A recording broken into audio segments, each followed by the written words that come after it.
So Oppenheimer has now been out for 7 nights and it is nothing short of a phenomenal success. I mean, look, a 7 day opening of $231 million with 107 million of that being domestic. And we're talking about a 3 hour dialogue heavy history drama. It's just an incredible achievement. Adjusted for inflation, comparable films like Lincoln did 365 million total over a 4 month release, and The Hateful Eight brought in 202 million over 4 months. Oppenheimer has already surpassed Hateful Eight in just 1 week and may even pass Lincoln here in its second weekend. It'll be much closer to Dunkirk's 656 million, again with inflation. This is truly a film experience. Calling it a movie really doesn't even do it justice. One thing that isn't really being talked about is how this is actually Christopher Nolan's first movie since Memento in 2000 that doesn't have Warner Brothers attached to it. That's 11 films over 23 years. For decades, Warner Brothers was known as a director's studio, but all that changed in the winter of 2020 when CEO of Warner Media Jason Kilar decided that all of Warner Brothers' 2021 movies would release on HBO Max the same day as their theatrical debut.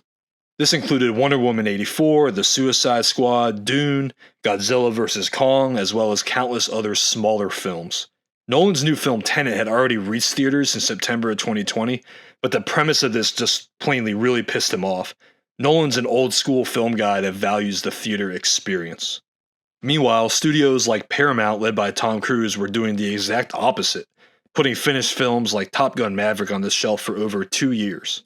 Of course, they ended up reaping the benefits of this decision in a big way when they released in the summer of 2022 to the tune of $1.5 billion. A man of his word, in September 2021, Nolan officially left Warner Brothers and brought his script for Oppenheimer to Universal.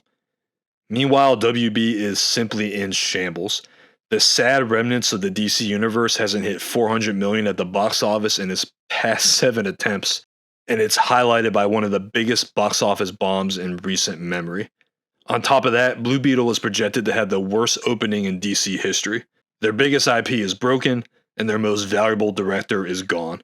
A 23-year relationship thrown in the trash by a guy that was CEO for less than 2 years. Warner Brothers, of course, is now under new management after the Discovery merger. As a quick aside, if you like this video and want some more Oppenheimer talk, I'd really appreciate a like and a subscribe. Definitely be sure to check out my Oppenheimer review and a breakdown of all the different projection options out there. I also do snack reviews and tours of historic sites. I mean, as you can see, I'm just a man of many interests. Alright, back to Warner Brothers holding this L. Adding insult to injury, not only is Ben Affleck done as Batman, but he's also done directing movies for Warner Brothers, as Amazon is now bankrolling he and Matt Damon's new studio. Releasing Zack Snyder's Justice League is probably the most director-friendly move in film history, so you can't escape the irony of the same exact studio alienating arguably the best director in Hollywood in the same exact year. And also, can I just say, how lucky are Universal and Sony? I mean, Nolan and Tarantino both fell into their laps simply by their previous studios being complete shit shows.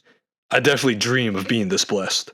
As we close, it should be noted that Barbie, which is an achievement in its own right, a massive success, is a Warner Brothers release. But just imagine if Barbenheimer weekend was a complete WB fest. What a missed opportunity. Ultimately, I think this is a really valuable lesson in not being a prisoner of the moment. Let's all learn from Warner Brothers' mistakes.